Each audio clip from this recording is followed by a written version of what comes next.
I've noticed that those who are really trying to achieve that bounce back, that expectation that people have placed on them that, get back to the way you were, oftentimes that is when they're using the unhealthy coping skills because they can't necessarily do that. So they're having to reach to the things that will help them numb or help them have a high, help them escape, some of those things that actually then ultimately delay their movement through the pain. Hello and welcome to the March or Die Show. Today, this is the show where every week we ask the question, what do you do when the world around you is falling apart, when you feel like things are exploding at your feet? What do you do? And then we do our very best to answer that question with principles and perspectives that can help you move forward. We have all dealt with trials and traumas and difficulties and obstacles, and we will again.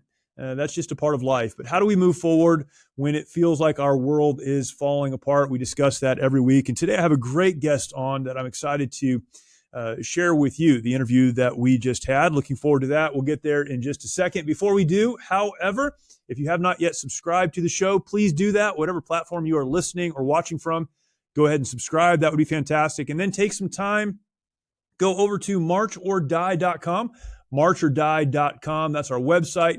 There you can find other shows. You can find information about the show. You can find information about me and all of the things that you would expect to find there. There is also a place to contact me. So if you have a question, you have even a topic that you would like to see addressed, go ahead and check out the contact link on that page, and that would be fantastic. A lot of good things there, and look forward to connecting with you. Today, we are talking about something that if you are a listener to this show, you've heard us talk about before, and that is resilience. What does it mean to be resilient in life?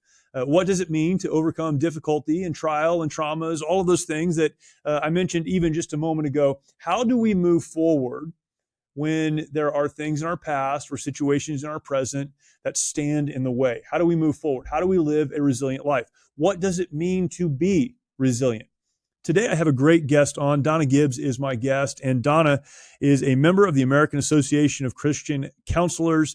She has, for many, many years, and she gives her story, but many, many years, counseled men, women, boys, and girls all across the spectrum, helping folks to deal with the various issues that you might find in a counseling setting. But now spends much of her time, in addition to counseling, talking about resilience and how to build resilience and how to move forward in a meaningful way when something difficult has happened in your life. In fact, she's recently written a book entitled Bounce, 60-day devotional to jumpstart your resilience.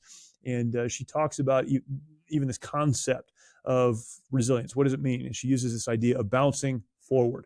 A great conversation, very helpful conversation. So very grateful for her and for her willingness to come on and talk about this very, very important topic. So without further ado, my interview with Donna Gibbs. Donna, thank you for joining me today. Really appreciate it.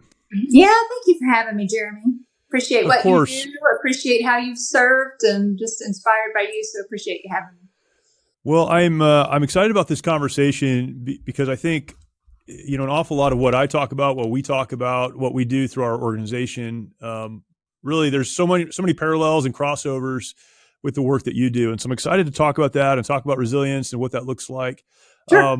But for our audience, tell us your story. How do you, I don't want to say, where did you come from, right?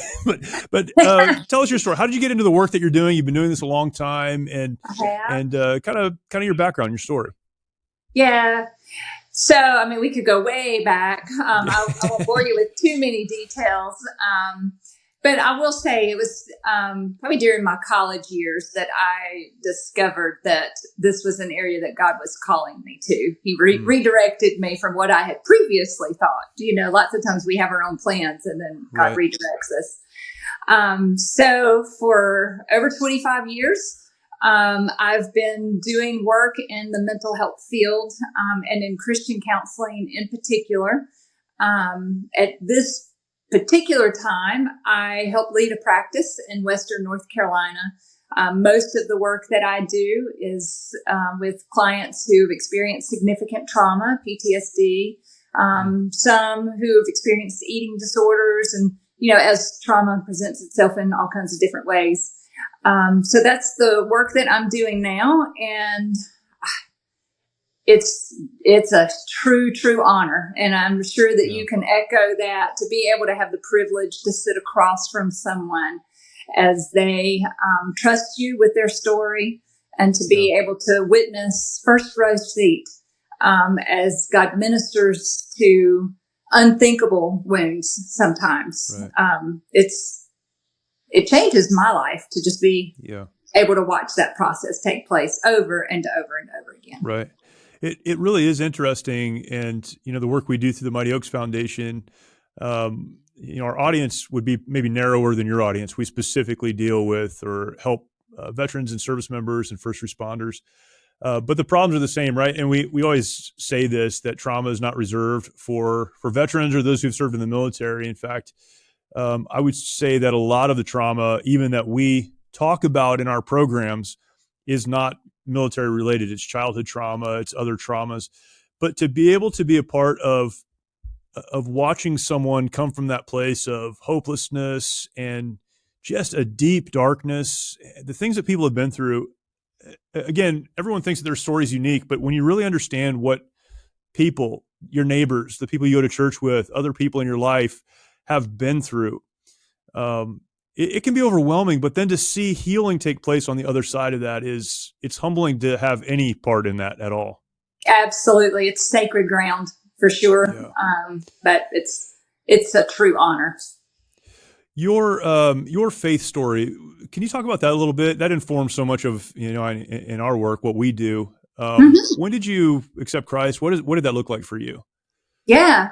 So I didn't grow up in a home where faith was really front and center. The rhythm of going to church or being a part of a faith community was really not a piece of that puzzle.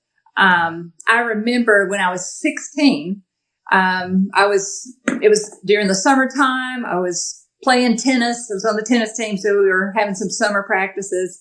And I went into the school building to get some water, and this young woman, who I thought maybe was just a new student, but she approached me, introduced me, and told me she was a first-year teacher.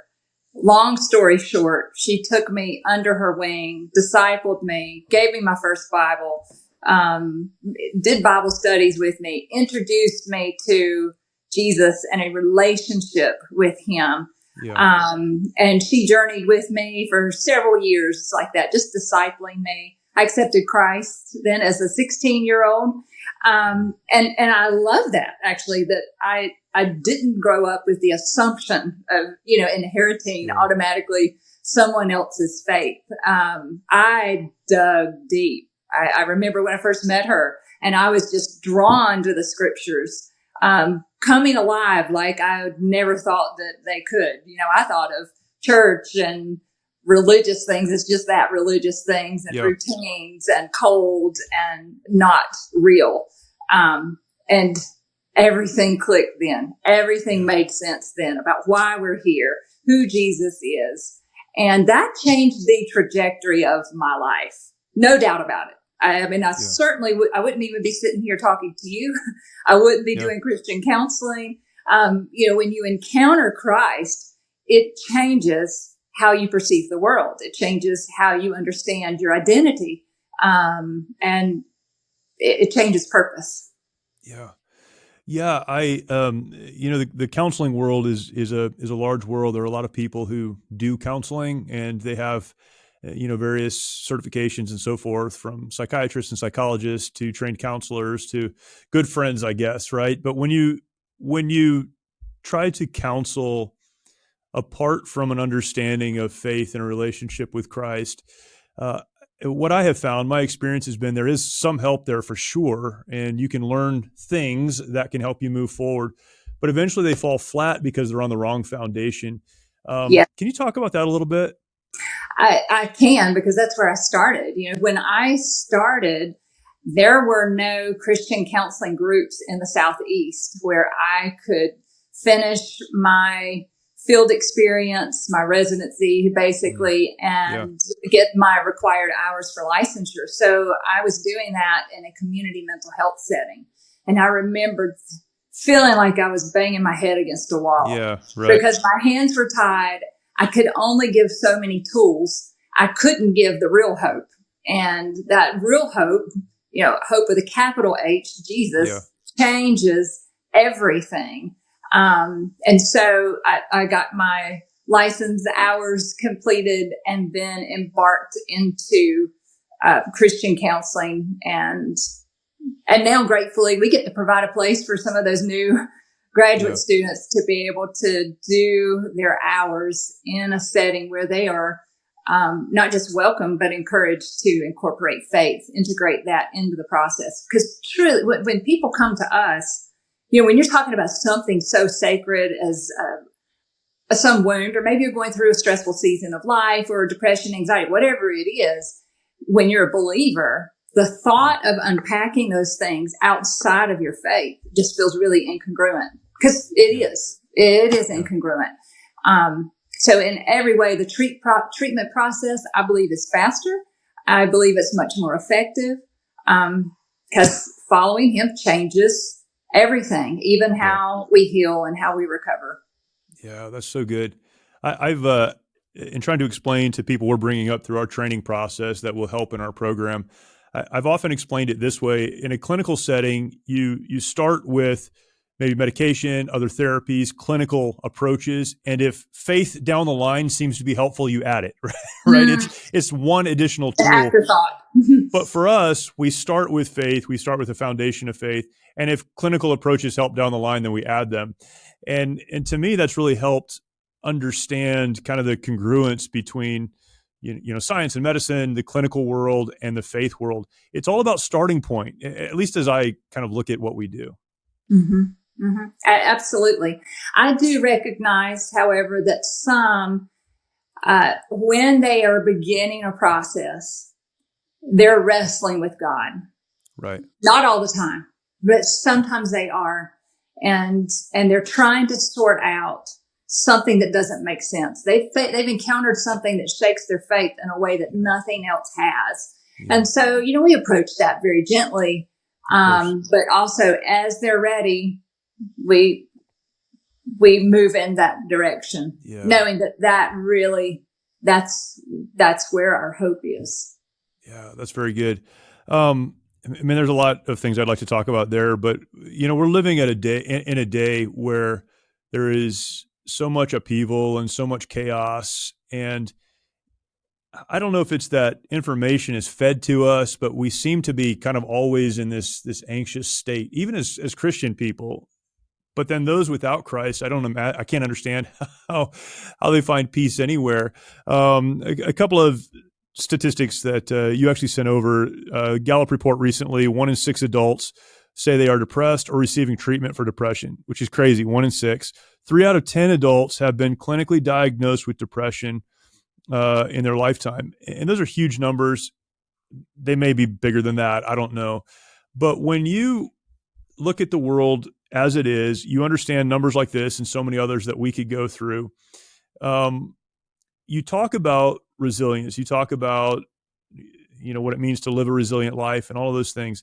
What does a person need to do to live a resilient life at a time where there is so much pressure to push us off of resilience, to push us away from peace and push us toward anxiety and chaos? What does a person need to do to get to that place of living a resilient life? Maybe even, I guess, starting the conversation with what does it mean to be resilient? And then how do we get there? Yeah. First, I'll just validate, we talk about those statistics and the numbers of people. Having done this for a long time, I can look back. Of course, this is all anecdotal evidence, but I can observe that we were moving into a mental health crisis before COVID. We were seeing an uptick. And, I think technology and all of those things contributes to that. But then when COVID hit, along with not just this strange pandemic, but the political tensions, the distrust of the media, all of the stuff that went with it, now inflation, that mental health crisis shifted more into a mental health disaster in numbers that we've never seen before. And so certainly in our practice, I'd say we have quadrupled the number of providers just in that short amount of time, just to attempt to address a waiting list. And that is not unique to us. That is across the nation. Yeah.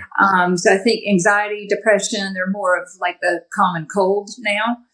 Most everyone during, I'd say since 2020 and probably even previous, most everyone has experienced some symptoms related to their mental health. It's just normal response probably to an abnormal dynamic that we're living in right now. Yeah. But when you say, how does one have resilience in that? I think of resilience a little bit differently now than I used to. I guess probably in the last decade, with so much of my work being with those who've experienced unthinkable trauma, many of them combat veterans, military first responders, but also just everyday people who have encountered the unexpected. They've encountered the unexpected.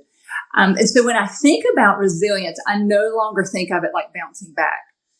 It really isn't, because if we consider it, rarely when we encounter something really, really challenging, tragic,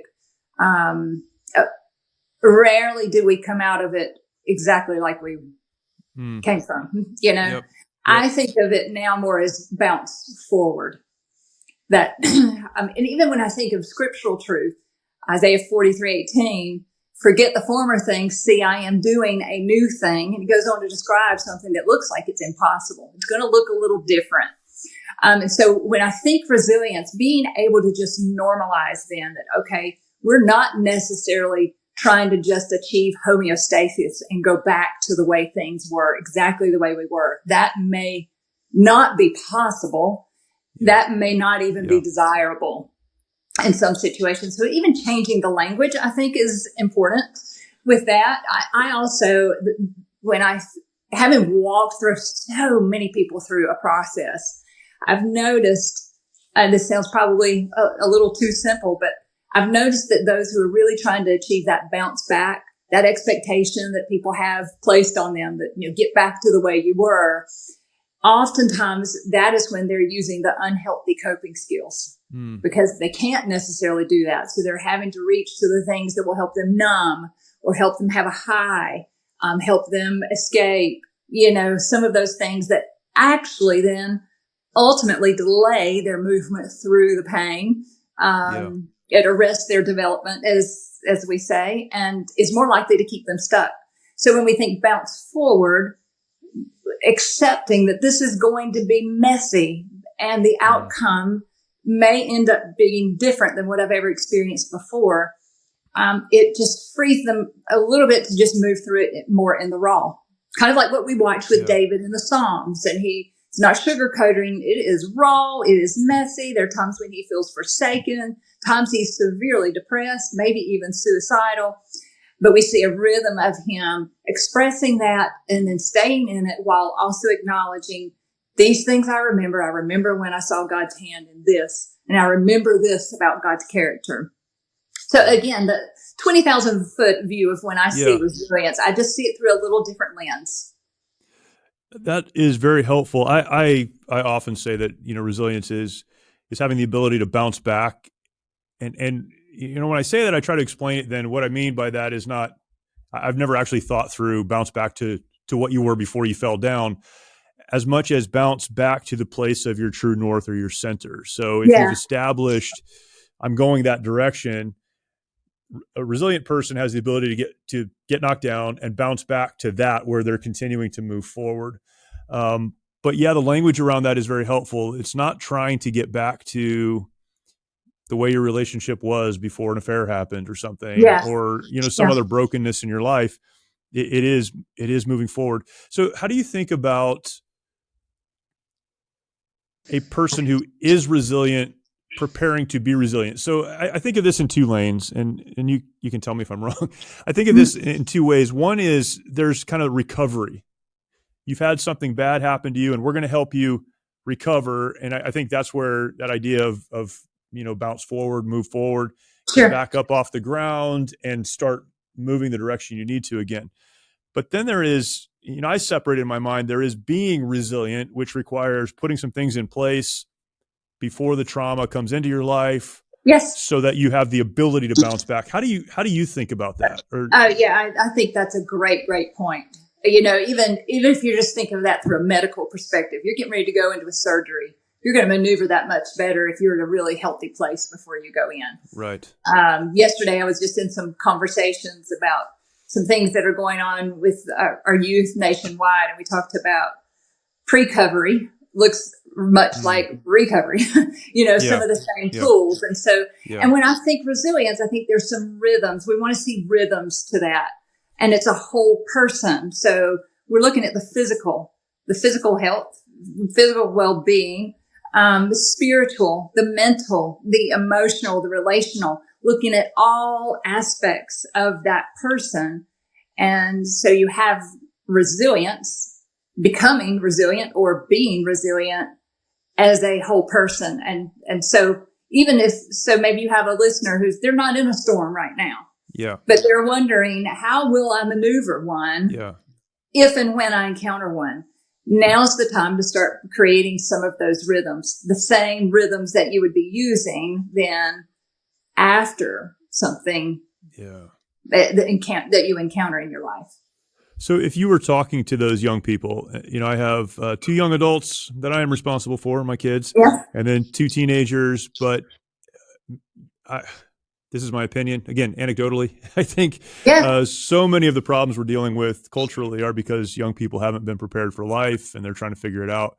If you were talking to a room of, let's say 17, 18-year-olds about this, what would you tell them to do to be prepared for what life inevitably will throw at them? So I have 4 kids myself. 3 of them have just recently launched. They're all 3 in college, and then one still at home.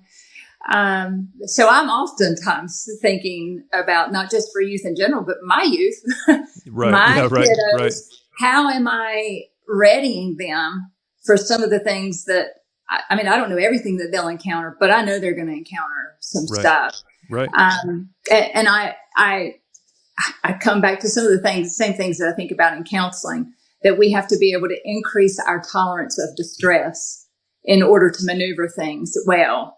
So as a parent, am I rescuing them from distress, or am I coming alongside them, helping them tolerate some of the distress? And when I think about our youth, oftentimes we're not talking about how youth manage it. We're really talking about how parents are guiding them through something. I think what I'm describing would apply to the physical, the emotional, the financial, all of those things. Allow yourself to experience some distress now, so that when you encounter a much more severe storm, you are better able to navigate it. I can think in my counseling over the years, those who have responded most poorly to a trial in their life have been the ones who have been most sheltered early on. And they've never been able to develop some of those core coping skills. So it's almost like muscle memory. They've never had the opportunity to develop that. They've almost just been paralyzed by that. How do you create that what does that look like practically in a home? I know some of the things we've done for our kids to put them in uncomfortable positions and kind of coach from the outside. I definitely live with the philosophy that parenting is about preparing your kids for the future, not making them your best friend, right? But practically, what does that look like in a home as you prepare kids for that? Yeah. So I think, again, it means a very specific way of allowing them to have safety under your umbrella while also experiencing some distress that's part of normal life. I'll give you one example. So I have 3 sons in college right now. One of them, probably about a year ago, was not being very financially wise about things. Right. So we knew that the pantry had sufficient, that the refrigerator had sufficient. And I just watched for about 2.5 weeks as his checking account was at 26 cents. And and that's just an example of Yeah. allowing them to build some tolerance, because Yeah. if we don't, we miss the fruit that we gain in those seasons. Yeah. I don't think his account will ever hit that again, because he was able to feel some of it. And I think in this culture, we are very, very intolerant of distress. We don't like for other people to be uncomfortable. I mean, if you even just think about the economy, how much of our economy is spent on making sure that we're comfortable, Right. in one sense or another. And I think even as parents, we have this idea that if I'm being a good parent, my child doesn't experience any distress. And that actually is crippling, actually just totally crippling. So looking for those opportunities, loving them through. There's a balance of grace and truth. Jesus, 100% of both. We struggle to keep that balance sometimes. But knowing, when do I step in and just serve and love and extend the grace? And when do I be a soft place to land? Yeah. And sympathize with them while walking with them through a season that feels very uncomfortable. And both of those times are necessary. It's so good. It's funny because what you're describing is uncomfortable parenting too, I think, right? Yeah. It hurts to watch your kids struggle, even when you know it's the very best thing for them. Yes. But it's taking the long view, I think, to help them get to where they need to be. Yes.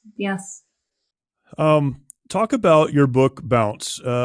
60-day devotional to jumpstart your resilience. Why did you write that? And what would someone expect to find when they get a copy of that? Yeah, so that was born out of leading a counseling practice and really holding a lot of concern about our waiting list, and we've got to find another way to help people. We've got to be able to help more than one person at a time. We've got to be able to give basic tools and strategies so that some people who are on a waiting list somewhere around the country might not actually need to be seen. They just need a few tools. They need to have a rhythm. And that others will have a companion guide to use in their counseling. And I also felt very impressed that it was to be in a devotional format. As I said, it's a whole, we look at the whole person. That spiritual foundation is essential, but also a devotional, because when we're going through a difficult time and maybe is in a distressing situation, maybe some experiences of depression, anxiety, it's difficult for us to read a lot of content at one time. We need it in bite-sized chunks. So it was very strategic that it's a devotional. Each day has a scripture, and we're looking at that scripture through a mental health lens. Each day introduces some kind of tool, some kind of coping skills. We talked about coping skills really define your resilience. So we're wanting to introduce not a ton each day, but maybe one each day that is a healthy coping skill, a healthy tool for a reader to be using. We have a victory verse each day. And there's also in there some questions that are the same exact questions that I might be asking a client in my office. So some points to ponder, so that you can take that content through the day, marinate in it. And by the end of that journey, hopefully have some tools that you didn't have to begin with. Hopefully have some hope. I mean, that alone is important for us. And also, probably by the end of that journey, you will have a better idea of whether you're going to need like a higher level of care. If you're going to really need to engage someone professionally alongside you, I think that a reader will have a better idea at the end of that 60 days. Yeah, that's awesome. Where can people get a hold of that? Yeah, so it's recently available through Amazon, and probably most anywhere books are sold with that. It's also available through the American Association of Christian Counselors. Their website is aacc.net, and they have a store there with several resources that are authored by some of our counselors who are involved in the organization. Yeah, that's fantastic.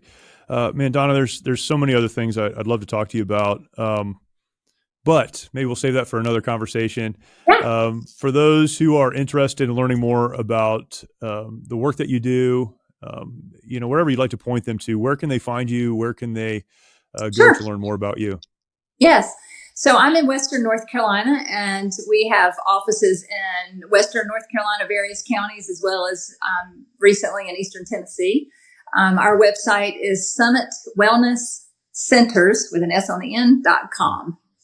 That's awesome. So that's where they can find me. We have several of us who enjoy doing speaking engagements and things that are just, again, ministering to more than one person at a time. That is one of the things that God keeps impressing on me, that there's some nuggets of hope and some tools that people can use that are simple, but maybe different than what they've ever heard before. Yeah, that's good. We're definitely living in a day where the need is increasing, not diminishing. And so really appreciate what you do. Donna Gibbs, thank you so much. Really appreciate it. Yes, thank you. Thank you for what you're doing. Great conversation. We definitely could have spent a long time talking about these issues. This is something that I spend so much time thinking about and talking about. I've written about this. Again, if you've listened to the podcast, you've heard this discussion, and many of the resources that we produce through the Mighty Oaks Foundation speak directly to resilience and living a resilient life. Very grateful for Donna and her work and her focus on approaching these issues from a faith perspective and relationship with Christ, and her help today. This was a helpful conversation, even to me, and grateful to be able to rethink a few things based on that conversation and then kind of the conversations we had on either side of the recording. So please go ahead and check out the work that Donna is involved in. That is Donna Gibbs. You can find her book, Bounce, 60-Day Devotional to Jumpstart Your Resilience. You can find that on Amazon and a number of other places. So please check that out. Again, appreciate you joining this conversation. Would love to hear from you. So go to marchordie.com. You can find a contact form there, and that email comes directly to me. So check that out. If you have questions, comments, thoughts, I would love to hear from you. You can also, of course, reach out to us on any of the social platforms, and we'll get back to you there. So please do that. If you have not yet, take some time, go to Life Audio, lifeaudio.com. You'll find other great podcasts there, great hosts and content as well. And I know that you will appreciate that. Again, thank you so much for joining. And I will remind you, as I do every single episode, when the bullets are flying your direction, when it seems like your world is falling apart, those bombs are exploding at your feet, you only have two options. You can stay where you are and die. You can make that decision if you like, or you can march. And the way forward, the path forward, the decision is always yours.